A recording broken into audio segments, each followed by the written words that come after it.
This is the presentation on food systems by Veronica Walton. Veronica has made a lifelong career in the food and health space with a variety of experiences. She works as a green consultant and educator. She has managed over 215 farmers markets, consulted on more than 200 community and backyard gardens, designed after-school and environmental science programs, and supported many other sustainable environmental projects and programs. So today we will take a look at the history and current aspects of the food system in America and other countries. We will identify cultural, sustainable, and global practices that influence food systems and our health. We will talk about perceived ways to change, improve, and impact our local food system to improve the health of people and the planet. With that, take it away. Hi, thank you all so much. I love technology when it works, and I really appreciate all the help that went forward to make this happen for us. So with that being said, I'm going to move kind of quickly. I would like for you to have an opportunity to ask some questions at the end. If that doesn't come to fruition, please put something in the chat box and a contact information so that we can reach back to you. So with that, let's get started. Food Depot to Health is an organization of professionals that really our job is to inspire individuals to pursue wellness. We are individuals from healthcare, and basically what we like to do is get groups of people together to help them learn together to mitigate poor outcomes of health and any vulnerabilities that occur as it relates to our population.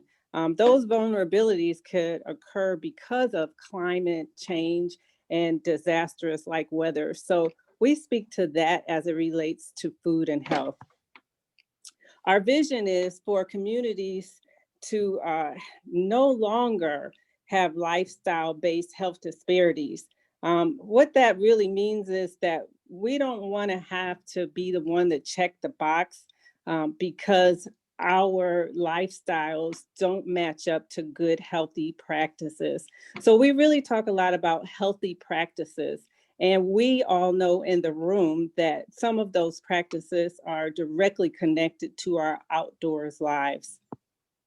So with that, we're going to start and talk about food. So where does our food come from and why do we buy it? So I'm kind of curious if anybody in the room can recognize that some of these plants are things that are near and dear to our hearts. There's a couple of squash plants there, there's tomato plants there. And with that being said, it looks like it's an easy task to grow food. So if that is the case, why do we buy it? Well, we'll take a look at the history and the current aspects of the food system, and perhaps we'll answer that question, why is it that we buy food? When actually, if we're in a proper place or space, we could grow it. We'll also take a look at some other countries and perhaps put aside some of the fears that we have as it relates to climate change. So let's start with what some have called the food system. This particular definition comes from Oxford Martin program, and their program is on the future of food. The food system is a complex web of activities. Keep that in mind, please, involving the production, processing, transport, and consumption of, I'm going to go ahead and say food. So we're talking about the governance, the economics, and food production. It should all be sustainable. In some cases, we've come to realize that our food production systems have not been sustainable and that they also may not adapt well to climate change. So we're going to take a couple of examples and look at those and see what happens when people live in natural environments that seem like there shouldn't be food available and how we adapt it as human beings. So in years past, long before most of you were thought of, there were such things in place in the food system called farmers markets. There were butchers or meat markets. The butcher is the profession, the meat market is the place. there were places called green grocers, fruitiers, dairy, and egg deliveries. So let's start with my favorite, of course, farmers markets. If you look to my left and perhaps your right, um, Siberia is a place that we've heard of before, and we know that it is extremely cold there. And so when we talk about climate change, often we talk about extremes in weather. And so I wanted to give you the example of what a farmer's market might look like, or actually does look like, in Siberia. The temperatures there get extremely cold, like below 40, negative 40 degrees. All right, just so you have some perspective. And there, I've spent some time looking at their food and the kinds of things that they eat. A lot of their food product is meat, and as you could see clearly from the picture, it's fish. When we go to the farmer's market, we don't wear fur coats and hats and things like that because it just wouldn't be the proper time to wear a fur coat. But for them, they only have 1 month that they consider as summer, and their food product matches their climate. So let's take another look, another example, Tanzania. So Tanzania is a country in Africa, and it is actually more like an island.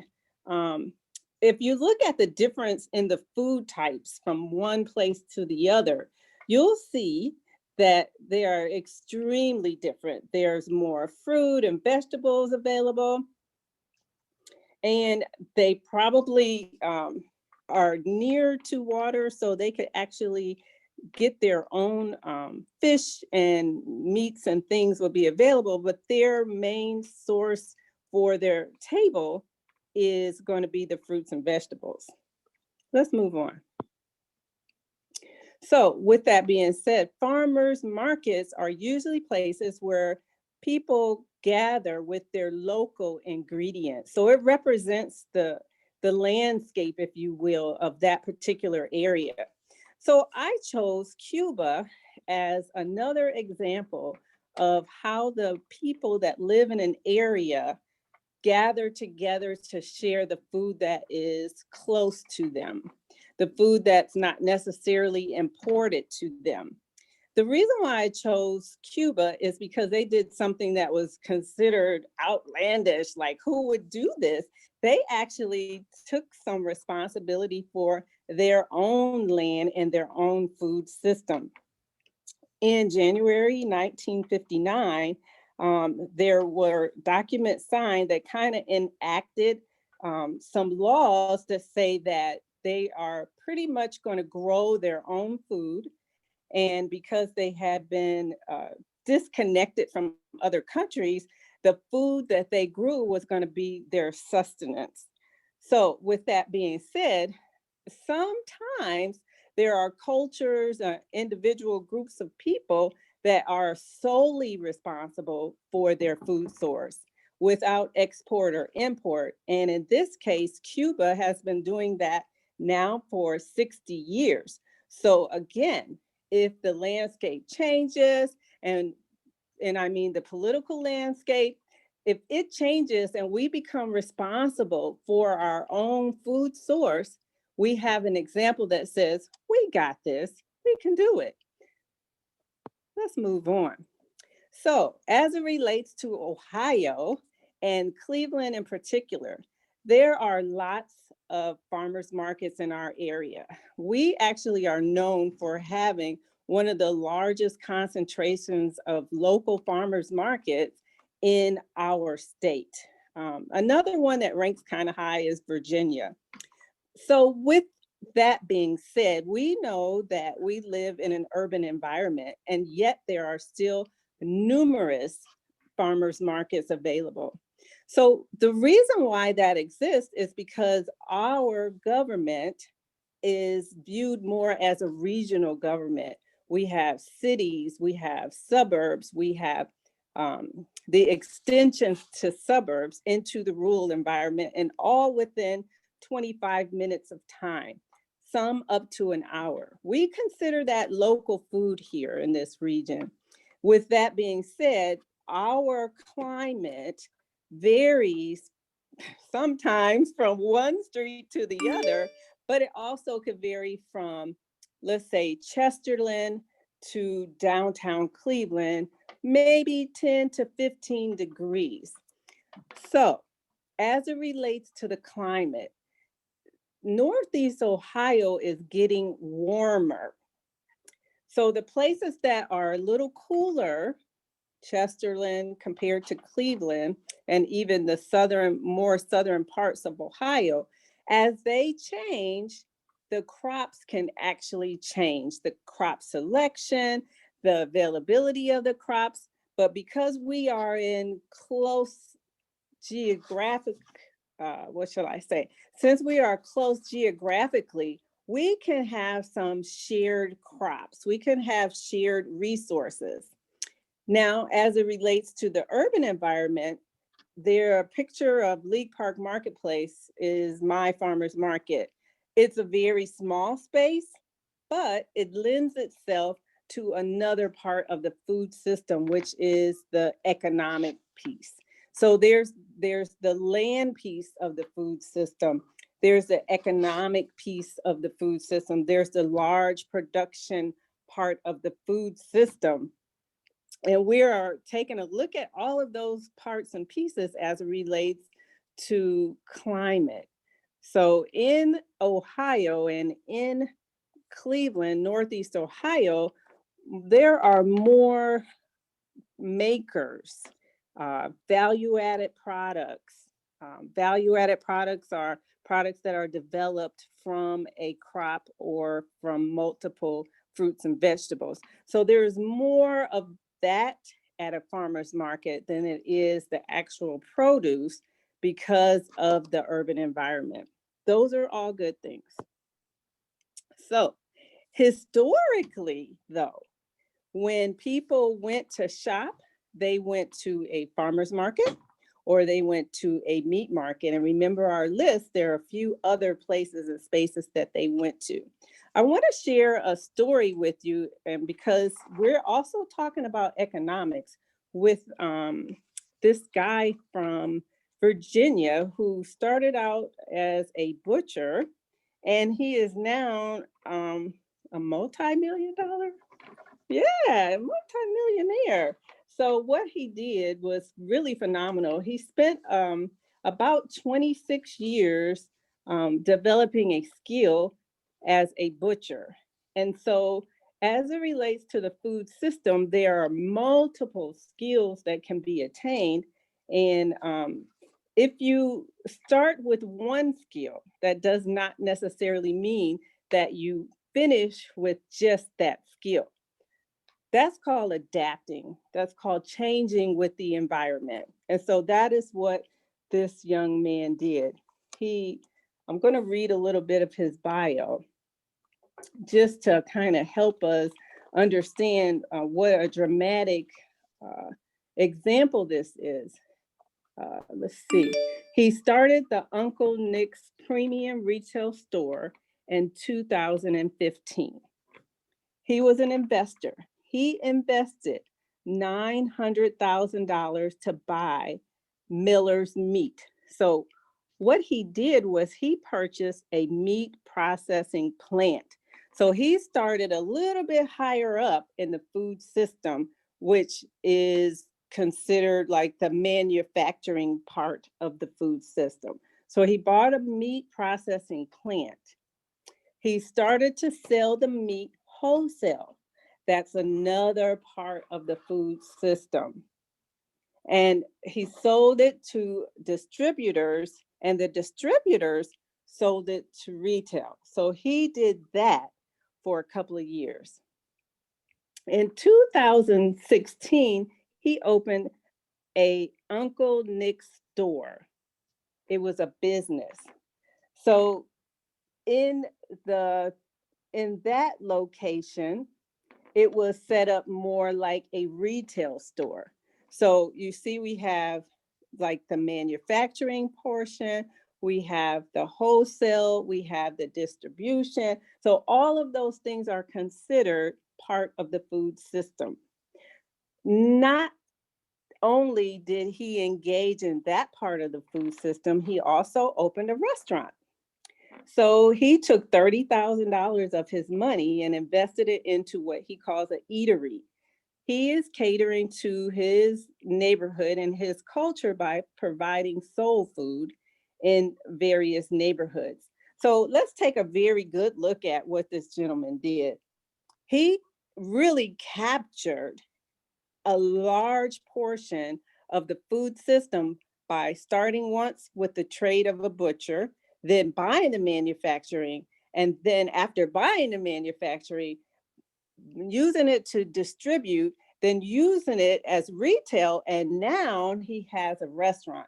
So he is able to offer food at the restaurant for a very low price in any kind of neighborhood he wants, because he owns that whole food chain as it relates to the meat in his store. So those are the kinds of thought processes that I really just wanted to share with you, so that you could see how big the food system is and the multiple opportunities that are available in it. So as a result, his dream is his dream was by 2018 to have $7 million in sales. So start as a butcher in making $7 million in sales, and projecting it for 1 year. So the name of his meat market is Miller's Meats and Uncle Nick's. So I just thought that was kind of cool. So if you look at the other pictures there, I circled one with the red. And the reason why I circled it is because it's a similar circumstance. There's the Patterson Meat Market, and then underneath it says, for a high resolution copy, contact the Patterson Historical Society. So what that says to me is that this family started out as a meat market, and now they are moving into other areas. It doesn't mean that they stopped selling meat or that they changed career paths as a family, but it does look to me like they are starting to layer some of the wealth that can be gained through the food system. So when I use words like wealth, those are the kinds of things that a lot of people pay attention to. And I want you to pay attention to it as well. Now, some other examples of how we had the food system in the past and how it's now beginning to revisit us. There is a such thing called a root cellar. Actually, where I come from, we literally had one of those, and we actually still have one. And it's kind of creepy down there. It's a little dark and it's kind of moist, but it's a really good environment for storing vegetables. So believe it or not, there was a time frame not that long ago when individuals did not have refrigerators. So I know it's like, how sad, you can't push the button and get water. So they didn't have refrigerators, so they had to come up with ways to store their food so that they could make it, in our case, in our climate, through a harsh winter and still have food. Because remember, there were no grocery stores. Okay, we had meat markets, we had farmers markets, we had fruitiers, we had other things available while it was in season, but no supermarket. So I have a picture there of a root cellar and what it looked like when it was really fancy. Most of the time, it was just a door on top of a big giant hole that you could walk down in, and you could store fruits and vegetables. So the reason why it was really good is because the environment was good for a root vegetable. That's where the plant grew, and it was a well to store there. Now, this picture over here is of a bio cellar. So now we've gone from root cellars to bio cellars. It just sounds so much more technologically savvy. And so this bio cellar has actually been constructed, and it's in the Huff neighborhood. And so it's good for you to know your past, because it helps you to produce things in the future. And we'll see when we get to some of the terms of sustainable food systems and other things, the kinds of ideas that can come out of marrying the old to the new, marrying the new system with the old system, taking the things that are good and moving forward with them. And so storing fruits and vegetables in an environment that is conducive for them to not be dehydrated, not grow mold, those things should be safe, move forward into something that's more technologically savvy. So there were also milk delivery doors and milk chutes. You probably see these on houses in Cleveland Heights and Cleveland. They're really all over the city. And the coolest thing that I found out about the milk delivery was not what I already knew from hearing my peers talk about it, but the first delivery trucks were actually electric. And so keeping that in mind, there's a good example of an electric vehicle that was being used years ago that for some reason, remember we're going to talk about economics and politics a little bit, some reason it didn't move forward and now we're revisiting it. So as a practice, if you look at the food system, you look at cultural food systems and historical food systems, it kind of sets the stage for innovation. And this other one here, it was just a little bit fancier. It's 2 doors, but typically they would deliver the milk and the eggs every day. So that got kind of old, or maybe the other stuff was new. But there was a time in 1916 where there was this big transition in the food system. Now we were still growing food in the ground. Not sure if anybody was fooling around with hydroponics yet, but some parts of the food system were still about the same. We had new technology, but we were still growing food in the ground. We were still transporting that food some kind of way to groups of people and selling the food. But Clarence Saunders, on September 6th in 1916 started the first self-service grocery. So what that meant was, instead of standing at a counter and telling the attendee, I want this, that, and the other, you could go into the store, you could look at it, and you could say, hey, I think I want this, put it in your cart. And over here, I want that. And so it was really different, and people really lined up for that. They considered it the ability to save time, to also have more offerings, to have more choice, if you will. And something that really stuck out with me, because we're talking a lot about equity, is now everybody paid the same price. So Mr. Jones, if he was charged 25 cents for a bag of flour, and Mr. Brown was charged 45 cents for a bag of flour in a general store, the only person that would know would be those 3 people, how much they were charged. In the grocery store industry, the prices were clear on each item. So there was this security in equity as it related to equitable practices as it relates to the new grocery store. So Piggly Wiggly is a store that is still in multiple places in the United States. There are several in Ohio, and they actually started in Tennessee. So now let's talk about a sustainable food system. A sustainable food system is a system that delivers food security. We talked a little bit about that. And nutrition for all in such a way, and for all is a big word, for all in such a way that the economic, talked a little bit about that, social and environmental basis to generate the food security and the nutrition are not compromised. Not compromised for future generations, and not compromised for us.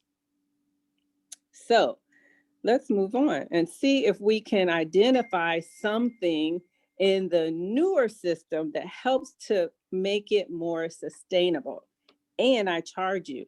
If we don't find things in this newer system, then I charge you to try to identify some and become the change agent.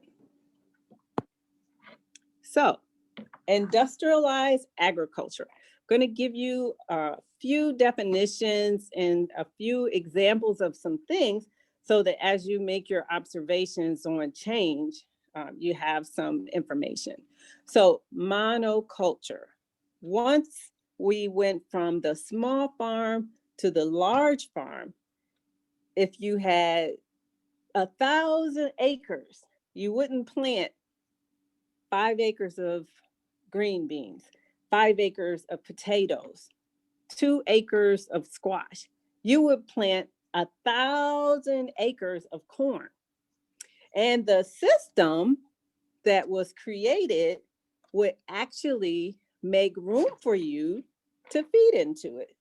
So if you grow corn, you grow the corn for the people, you grow the corn for the animal feed, you grow the corn for oil, or for high fructose corn syrup. The list goes on and on and on. And so as a farmer now, a monoculture farmer, which is different from the beginning of our history, is pretty profitable. So I think I like that. And because you're growing one crop, now all the bugs in the universe know that you have corn. So they're going to do what they do. Just like the deer go to the places and the spaces where there's water and there's food available, the pests, as we call them, and I'm going to use that word because we use pesticides, now will gravitate to that particular spot. So as it relates to a monoculture, now we have to control that environment because the corn is going to take all the nutrients out of the soil the first year, the second year, the third year, the fourth year that corn likes to have. Then on that fifth or sixth year, the corn's not looking so good. So what do we have to do? We have to fertilize the corn, but we don't have 2 acres of corn anymore. We have thousands of acres of corn. So my God, where are we going to get all this fertilizer from? We haven't fulfilled that part of the system yet. We're going to have to make it. So now we have man-made or synthetic fertilizers to make up for what we've taken out of the soil. If we had a scale, we would see some imbalance starting to happen here in this large industrialized agricultural practice. Just use that same scenario for the wheat, for the rice, same pesticides. Now, we have some really innovative scientists, and the practice of genetics with seeds has been going on a long time. We have schools that do it. George Washington Carver, we've all heard of him. He practiced plants, genetic hybrids and things like that. And so we finally got to the place now where we can actually genetically modify a seed. So let's go back to the example of the corn. We genetically modified the corn so that now the pests don't like it so much. It still looks good and it doesn't need as much fertilizer. So we call that progress. So we're gonna move forward and see what usually happens when we start doing things like that. Okay, so in the rural areas, we had an increased need for resources. So in the rural area, we need more, we need more, we need more, we need more land, we need more labor, or we need equipment, which means we need money. And so all of those needs become a job for someone else. Now I can manufacture different kinds of tractors. You know, you don't want to have to feed the horse, so get rid of the horse and we'll use the tractor. And you also won't get any of the byproducts from the horse that help to fertilize, but that's okay because you can buy my fertilizer. And so you can see how once the system starts going, it just grows and grows. It gets bigger and bigger. And so with the increased technology, it's a decreased need for the resource of man. So what are we going to do now? Oh, we have cities. So the cities become more and more populated. They need more and more food, and they also need more of the natural resources that used to be shared in a more dispersed kind of manner, and now a concentrated area. So it's kind of weird, but hang in there with me because I think that we have some parallels going on here. So we grow the farm. We grow the cities. And we forget about everything in between, all the environment, the trees, the waterways, those things that are impacted by our unnatural growth pattern, I would say. All right. And I'm not against cities. So let's see what might happen.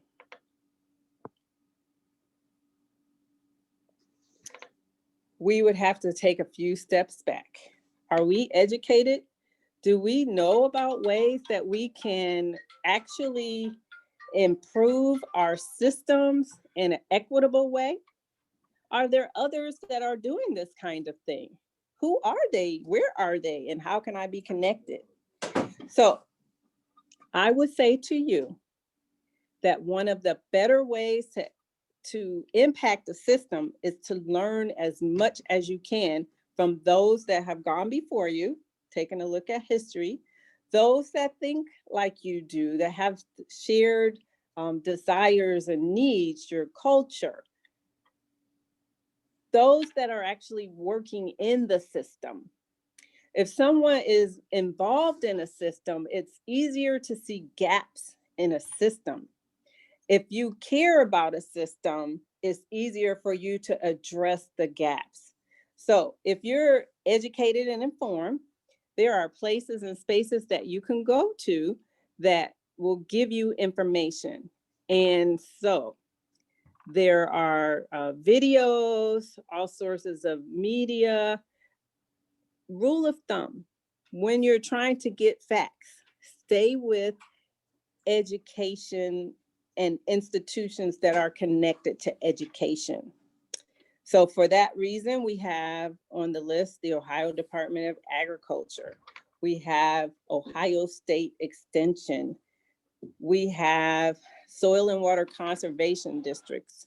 People like Western Reserve Land Conservancies that are interconnected to educational institutions. So that way you can get the facts.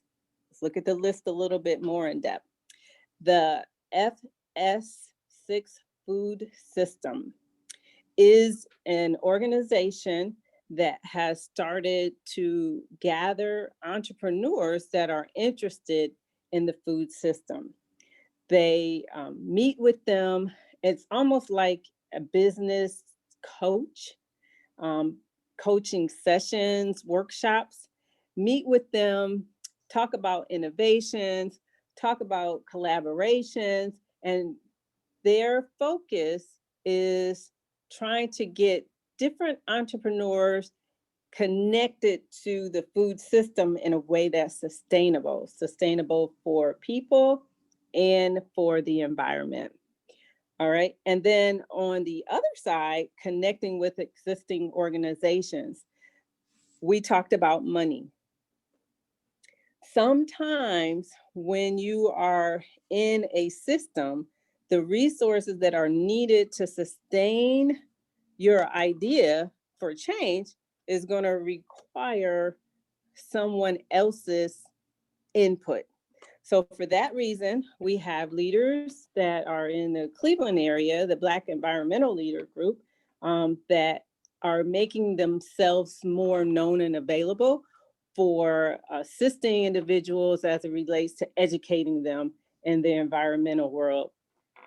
The Urban League of Greater Cleveland, another good, long-standing resource in the area. So what I would say to you is, at the beginning, when we were talking about climate and climate change, and maybe some of the things that you've heard today may have not settled well with you and have you on the thought of, this stuff is kind of jacked up, we need to do something about it.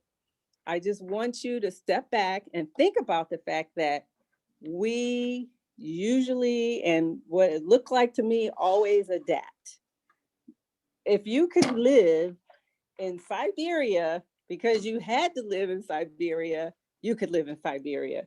If you had a choice and you live in, let's see, what was the other place? In Tanzania, you would live in Tanzania. You would do well and eat food in Tanzania. So those two extremes are just examples of how we adapt. So when we talk about climate change, we can also talk about adapting. We could talk about integrating our own innovative thoughts and ideas. Um, we can talk about creating collaborative efforts towards change. And with that, I would like to say, especially since we had Representative Stephanie House be the keynote speaker, don't forget your government entities. The USDA is the United States Department of Agriculture. That is a department of the government that actually talks a lot and supports the efforts of farmers, the entire food system. So use those agencies, if you will, to integrate your ideas into them so that the political system can make the adjustment that you need at a community level or a state level, or maybe even a federal level, depending on your thoughts, your desires, your innovations. And then lastly, in Ohio, we also have an Ohio Department of Agriculture. Utilize those entities, those agencies, those departments to further your innovative thoughts for creating the future that you're going to live in. So we talk about the future like it's so far off, but we're every day walking towards that thing. So with that being said, I want you to be a responsible leader. Know your elected officials, know the council people that you should be working with. Elect them, know the state and federal representatives, know who is in charge of the Department of Agriculture. Know your farmer, be responsible. Visit urban and rural farms so you get some hands-on experience to really know what it looks like to see food come out of the ground. And then, of course, grow some of your own. That's the most fun part for me.